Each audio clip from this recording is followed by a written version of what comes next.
nabubugbog din kayo sa iba. Opo. Hindi naman kayo nalalaban, hindi kayo naiwas. Hindi na po. Kasi Hindi po. wala na kayong lakas. Opo. Nung tumakas ka, kabubugbog lang sa'yo. Anong klaseng pambubugbog ginawa sa'yo? Yung pong hinihila-hila po ako. Tapos yun po. Inuntog-untog na nila ako sa CR. Tapos tatawagin mong taong grasa itong kasambahay? Mas masahol ka pa sa taong grasa. Pinapakain ba ho kayo doon? Pag, minsan po, pag may tira sila, pinapakain po sa akin. Ilang beses kayo pakainin sa isang araw? 3 po. Tira-tira nila. Opo, pag tira-tira nila Pero po. walang sweldo. Wala po. Tapos ngayon, may gana ka pang tatakbo ulit may election. Ang kapal naman ng mukha mo, pare, at chairman. Anong LB, sinabihan ba kayo ng amo nyo na ipapacheck up kayo? Opo. Dahil nagreklamo kayo, may iba na kayo nararamdaman.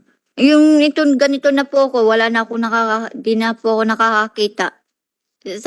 Ang sabi niya po sa akin ng amo ko, at LB, mag-ayos-ayos ka ng gamit mo at ipapachikap kita sa Batangas. Pinacheck up po kayo? Hindi po.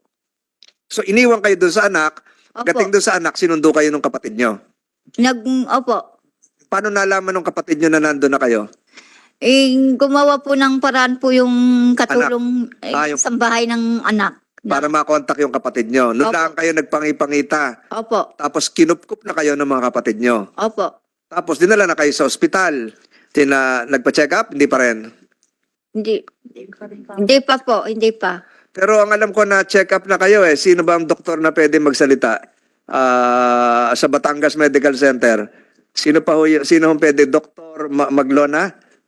Ano ho ang kalalagayan ngayon ni Manang LB? Sa pagsusuri nyo po, mamaya kukunin ng committee ito lahat ng mga medical certificates na sang-ayon sa inyong pag-check up. Nagka-check up tayo ng buto, nag-check up po tayo ng ulo, nag-check up tayo ng mata, nag-check up din po tayo ng dental. Ano po ang nakita niyo po? Good morning po, Mr. Chair. Upon examination on June 29, 2023 at 3:25 p.m., the patient came in the ER, and then with the complaint of domestic abuse. Time of incident is unknown, date of incident is unknown, basis of incident is unknown. Upon physical assessment po, sir, there were multiple healed facial scars, cauliflower ear na bilateral, multiple healed neck scars, multiple healed scars on the upper extremities, and multiple healed scars on the bilateral legs po, sir. So ang ibig sabihin, minaltrato. On the case of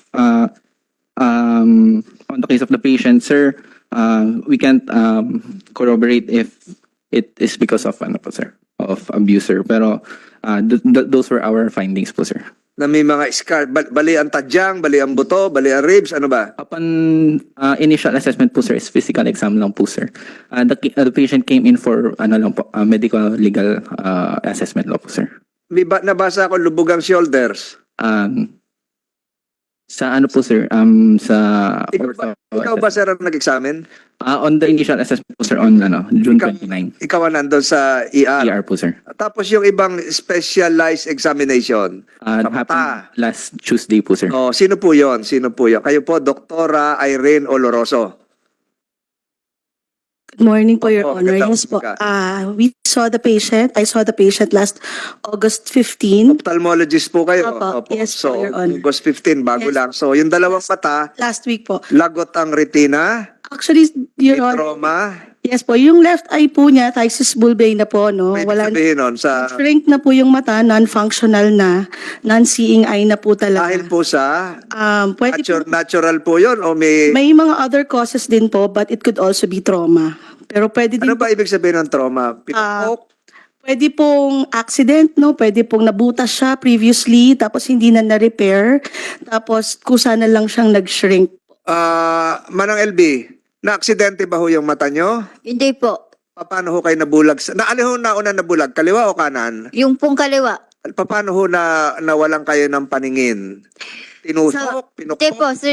Suntok-suntok po.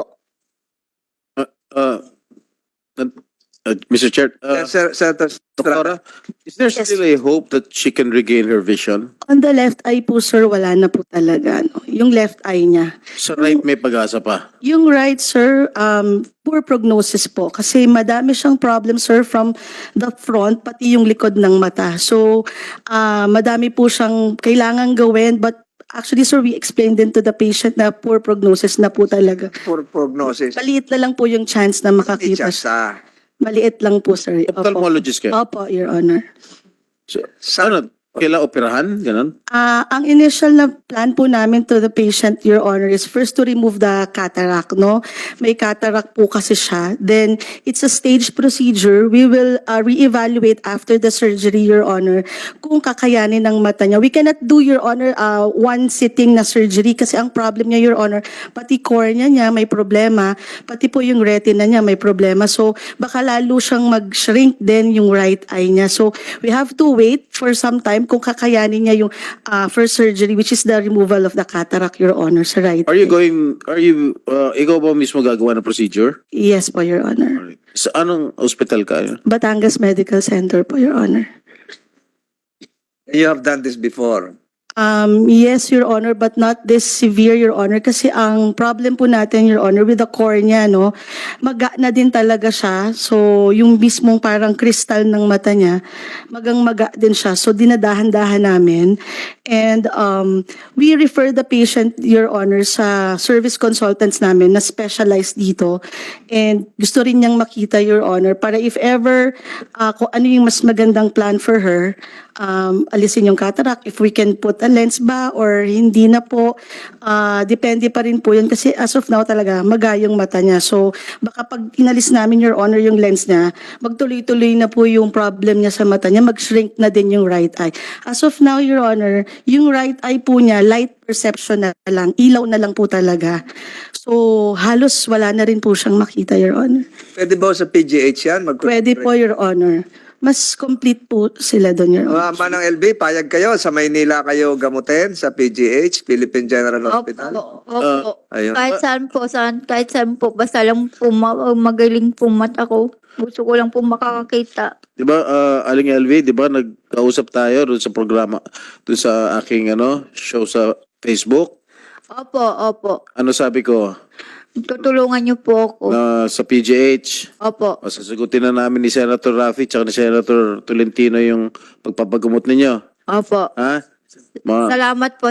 Balik lang ang inyong paningin. Opo. Salamat po sa Okay, inyo. wala na kayo intindihin sa gastos. Basta pa-opera namin kayo kung sakasakali kailangan kayo operahan. Opo. Salamat po. Balik ako kay doktora. Yung ibang mga organs, internal organs, damage, no damage. Sino ba nag-examine pa na iba? Yung lungs, kung ano man, puso.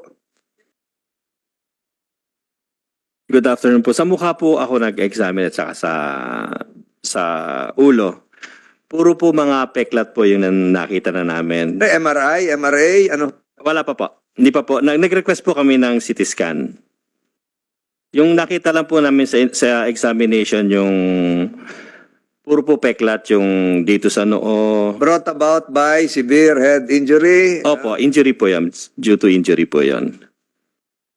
So, yung findings nyo, were this given to the police? Ay, hindi pa po. Wala pa. Nasa records po kasi yan. Oo. So they have to request for it. So aside from the eyes, wala na kayo. Yung dental. Yung dental kami na rin po kasi ENT. So yung dental, husaban na bungi siya o talagang binangga yung ngipin niya sa isang matigas na bagay? Hindi po makikita yun kasi ang ano po, kulang na po ngipin niya, yung iba po may basag po. Anong LB, paano nawala yung mga ngipin nyo? Sa pagsuntok nila po. Nataw ba kayo ng isang matigas na bagay o inumpog kayo sa Hindi po, sununtok talaga po. sumuntok? Yung pong babae. Babae, yung asawa ni Mr. Ruiz. Opo, si Dati Franz. Hindi naman kayo lumalaban noon, talagang Hindi po. Tinatakot po niya ako Binubugbog po lagi ako. totoo ba yun? Pag binubugbog kayo, hawak pa kayo ng isang anak? Hindi po, inuutusan lang po. Ikaw nang bahala dyan, kaya TLB mo, sabi po ganun. Pinabubugbog din kayo sa iba. Opo. Hindi naman kayo nalalaban, hindi kayo naiwas. Hindi na po. Kasi Hindi wala na kayong lakas. Opo. Pinapakain ba ho kayo doon? Pag, minsan po, pag may tira sila, pinapakain po sa akin. Ilang beses kayo pakainin sa isang araw? 3 po. Tira-tira nila. Opo, pag tira-tira nila Pero po. walang sweldo. Wala po. Ito, may litrato rito. Nakain ka, oh. Sa labas. So, ito ba yung bahay nila, o saan to? Dito po sa atin po. Sa bahay na ng ate mo. Itong nakakain ka na maayos dito. Opo. Oho. Mr. Chair, Senator Tulfo. babalikan ko na itong si Miss Palabay, Sarena Palabay. Totoo ba, Chairman, gusto mo magtistigo laban kay Sergeant Palabay? Totoo ba? Wala po sir, dahil yun lang naman po Hindi, kasi meron dito, binigyan ako ng information na willing ka raw magtistigo against Sergeant Palabay para masibak na serbisyo. Hindi po, hindi ko naman po alam yung kanilang komunikasyon po bilang police po at saka po ni Jerry. Okay, sabi kasi ng lawyer, tama? Si Attorney Gambol. Your Honor, please, I have no knowledge of such fact, Your Honor, to be Ano? honest and candid. You have? I don't know that the barangay chairman will testify against the police officer, but I received information that the barangay chairman will testify against the Ruiz. If the information is correct, I don't know if it is correct Okay, or not. willing ka mag-testify against the Ruiz? Ano yung testimonyang ibibigay mo laban sa mga Ruiz? Ang dahil po dun po sa mga lumabas na mga katulong niya na ngayon lang po nagsusumbong, dun po lang namin nalaman na talagang ganun po ang Bakit ginagawa mga? niya. Bakit mga? Ano ibig sabihin ng mga? Marami pa? Marami po kasing lumabas na mga laging kasambahay niya na ganun po ang ginagawa niya talaga kay Nanay LB. So, ibig sabihin doon sa testimonya mo laban sa mga Ruiz ay itong mga Ruiz ay talagang nagmamaltrato ng mga kasambahay. Doon po sa mga huling lumabas po na mga... Huwag nang ganon, yes o no lang, di ba? Opo, opo. Okay. At meron ka mga ebidensya para magpapatunay, syempre magtitestimonya ka, di ba? Magtitisigo ka, dapat may mga ebidensya ka, lalo ka barangay chairman ka at may mga blatter kayo. So gagamitin mo yung mga blatter mo para patunay na talaga itong mga Ruiz ay nagmamaltrato ng mga kasambahay, tama? Yun po, Mr. Senator, yun po mga lumabas na tao ngayon na handa po silang magpatunay na ganun po ang ginagawa nila kay Ate LB. Marami pa po kasing nagsasalita ngayon na ngayon lang po lumabas nung... So naniniwala ka na itong mga Ruiz ay talaga nagmamaltrato ng mga kasambahay. At si Ma'am LB ay matagal na minamaltrato nitong amo. So willing ka mag-testify dyan. Naniniwala na ako sir kasi nga po marami na pong nagsumbong ngayon sa amin na ganun po ang ginagawa nila. So marami na, pero nung una hindi ka naniniwala. Nung si Ma'am LB lang nagsumbong, hindi ka pa naniniwala hanggat may dumating pa mga iba. Hindi naman sir, kasi nga po hindi ko naman po talaga totoong kilala si Nanay LB. Kasi po nga, ang alam ko po, yung siya po ay taong grasa na dumating po sa amin. Kaya po ang una kong hakbang nga po ay pinalilinis ko po. Alam mo, kaya na high blood si sa iyo si Senator Padilla. Okay, babakapang ko yung tanong niya, di ba? Pag pupunta sa barangay, yung mga tao, binibigyan ng pagkakataon na pag-usapin at alamin yung sasabihin ng both sides. So pumunta doon si Ma'am LB, nagreklamo, sabi mo hindi, nagtahimik lang. Pumunta doon yung amo para sunduin siya. Okay, hindi mo ba kinuha ng statement yung dalawa at sabi nga ni Senator Tolentino para i-blatter yung kung anong pinagsasabi ng dalawa? Yun po siguro, doon po ako nagkulang ay talagang tinatanggap ko po. Pero po hindi ko po So ibig sabihin, hindi mo ginawa yung trabaho mo? Hindi ko po para hindi tulungan si Nanay LB. Hindi nga, yun nga sinasabi ni Senator Revilla ni Senator Padilla na dapat yun naman talagang protocol, mag-usap yung dalawa, di ba? Pinag-usap mo at habang nag-uusap, merong nagja-jot down sa inyo para alamin o nire-record yung sinasabi ng both sides. So hindi mo din ginawa. So therefore, hindi mo ginawa, dapat lang ba dapat masibak ka sa serbisyo dahil hindi mo ginawa yung tama? Ano na lang po sir, talaga titistigo na lang po ako sa pamilya Ruiz po kung yung po ang nararapat. Kasi po nga, marami... Siguro laban sa mga Ruiz. Na Opo. para madin mga Ruiz. Opo, kasi po yun po ang talaga, kung siya po talaga may kasalanan, dapat lang po panagutan niya si Nanay LB. Pero naghugas kamay ka, nagpupunsyo pilato ka, yun sa'yo muna. Kasi kung ginawa mo yung trabaho mo noong 2020, nung sumbong 2021, hindi na sana dagdagan yung kanyang pagkabulag kasi at that time nakakita pa raw siya ng konti. Ngayon totally wala na dahil nga sa pagiging pabaya mo. Kasi if you did your job, nasalba mo pa sana itong sinanay at sana nakakulong na ngayon yung mga Ruiz. Kasi pasok pa sinatawag na reglementary period, yung palaging ginagamit ng mga pulis, katatapos na siguro pananakit sa kanya, kaya siya lumayas, right there and then, pinamedical mo at nakita sa medical certificate na bago lang siya sinaktan, madampot na agad, madala sa piskalya, para ma-inquest yung mga Ruiz. Nay, Ma'am LV, nung kayo po tumakas, kabubugbog lang sa inyo noon? Opo.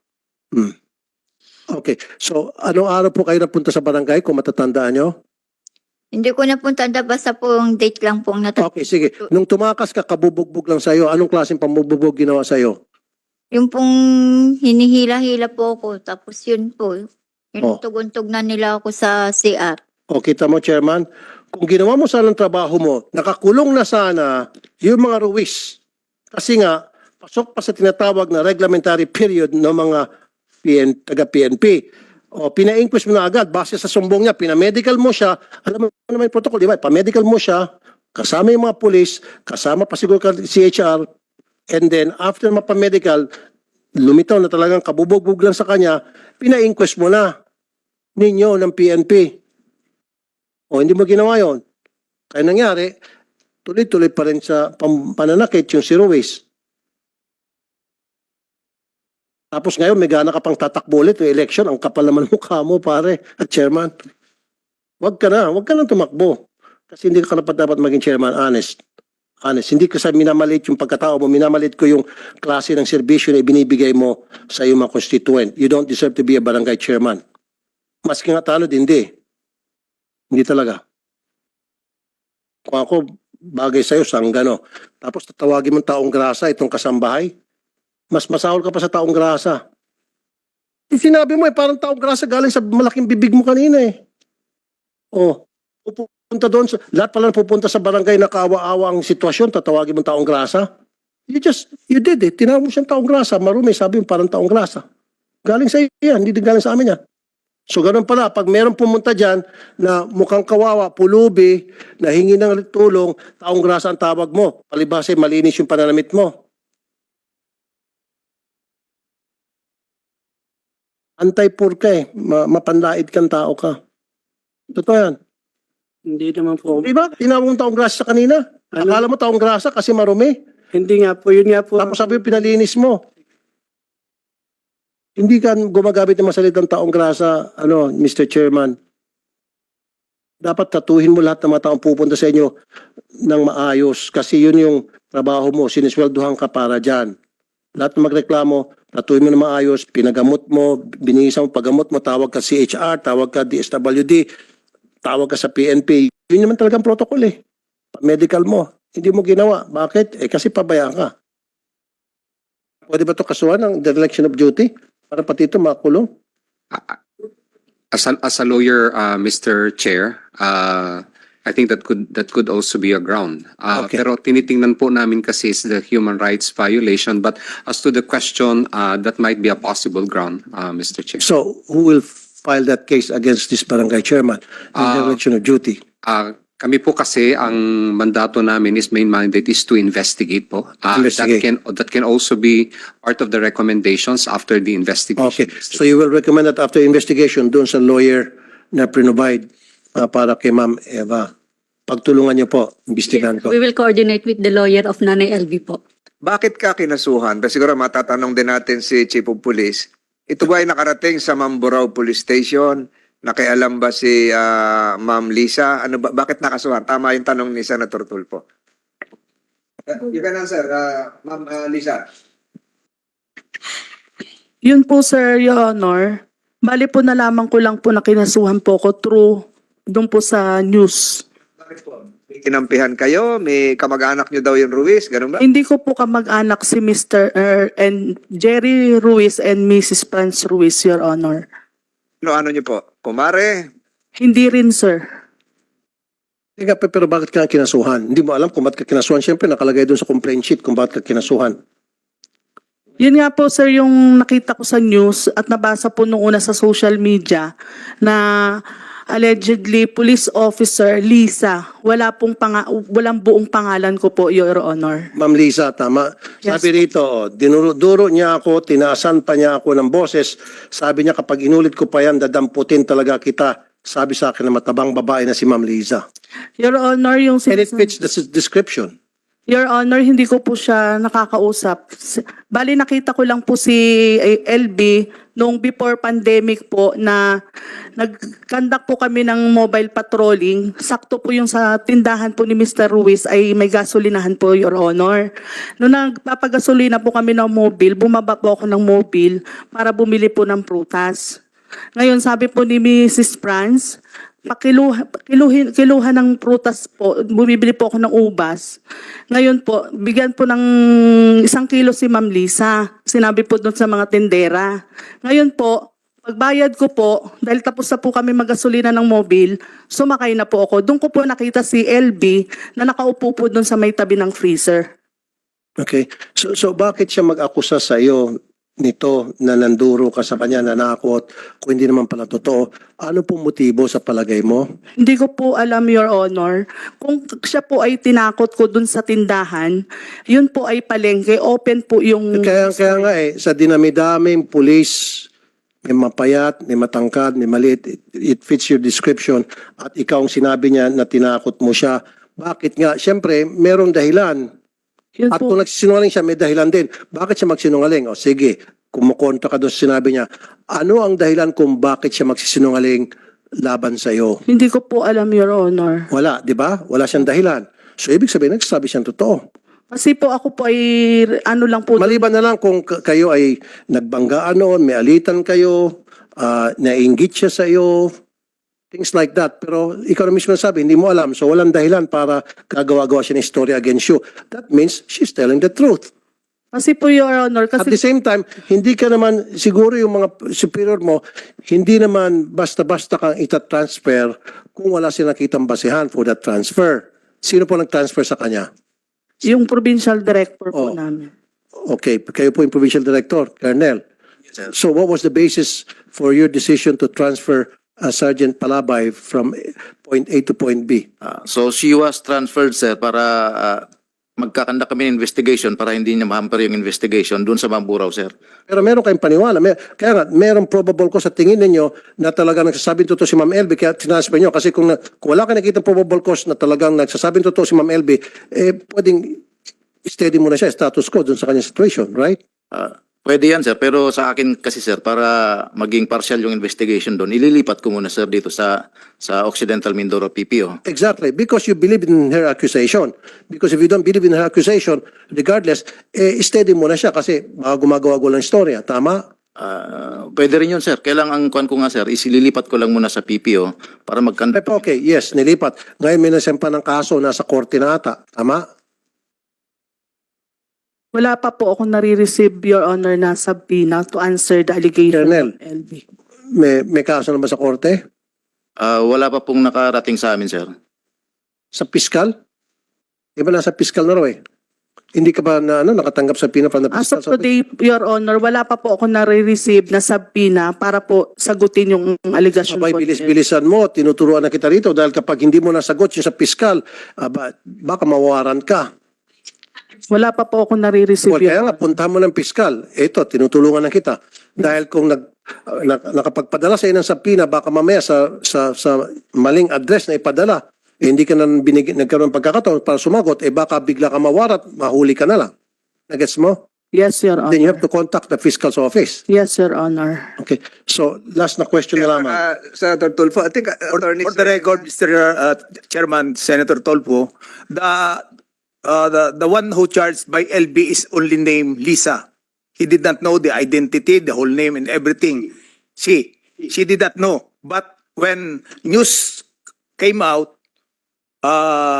the police officer Lisa identified herself as the person referred to by LB in her sinumpang salaysay. And in fact, she was asked by a reporter what is the physical condition of Lisa, the police officer that you mentioned, and she physically fit with the description mentioned by LB. Okay, pwedeng pakiulit-ulit for the record. For the record, Galing kay ma'am, gusto ko manggagaling kay ma'am. Manang LB. Ma'am LB, paano po na-involve itong si Sergeant Liza? Palapay? Ganito po yun. Nung punta po siya doon sa may papuntang kasina sa loob po, sa may pinto siya nagtayo, sabi sa akin, ikaw, wag mo ulitin yun ha, dadadaputin kita.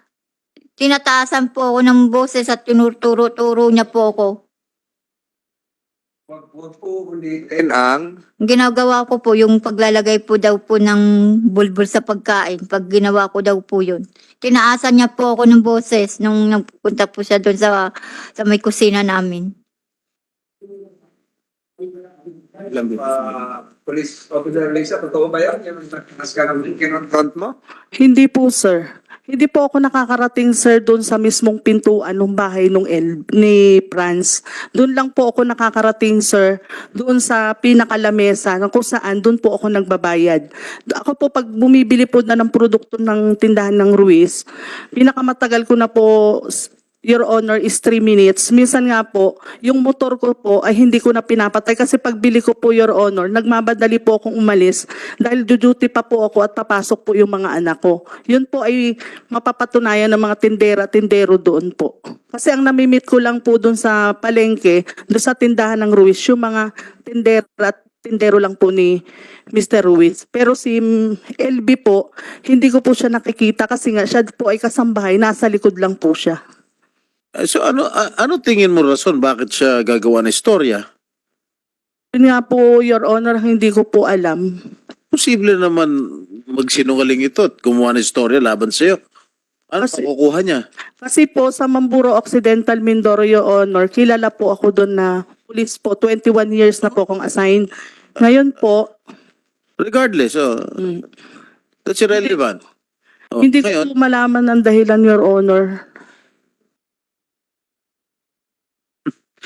Aling LV, maiba naman. Paano kayo nakapunta sa Batangas? Yun nga po, nung sabi po nung amo kong babae, LB, ayusin mo ang gamit mo at ihatid muna kita sa Batangas. Paano kayo, ano sinakan nyo? Balita ko sumakay raw kayo sa truck ng sibuyas. Totoo ba yun? Opo, totoo po yun. Sino nagsakay sa inyo sa truck ng sibuyas? Yung pong amo kong babae, pinasakay po ako doon.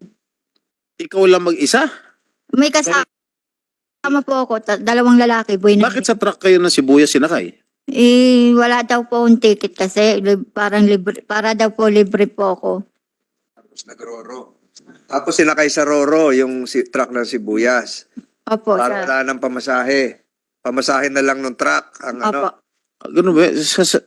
Sakay siya sa truck ng sibuyas na walang bayad yung pasero? Doon lang sa loob ng truck? the truck, Mr. Senator, the truck will be loaded at the Roro Yes. cell. Then in going to Batangas, Yes. so if you So kung may... Oh, lilinisin na lang yan mamaya. Sige, huwag nyo na ano yan. okay. kasi there are certain passengers which are not free if they are with So, ibig sabihin, pag sinakay yung truck doon sa Roro at may kasamang tao, yung tao libre na sa pamasahe? it is possible. I believe 3 persons are free if you are on okay. a truck loading the vessel. So, ilan kayo sumakay, Aling LV, sa truck ng sibuyas? Kasama, para pong 5 po kami. Kasi 5? po yung driver. Di ba sikip kayo rin dahil panay sibuyas yung katabi ninyo niyan? Opo, puro sibuyas po. Gaano katagal yung biyahe? Mga para pong 3. 3 oras. Opo. Dusa. So, nagdusa kayo ron? Opo.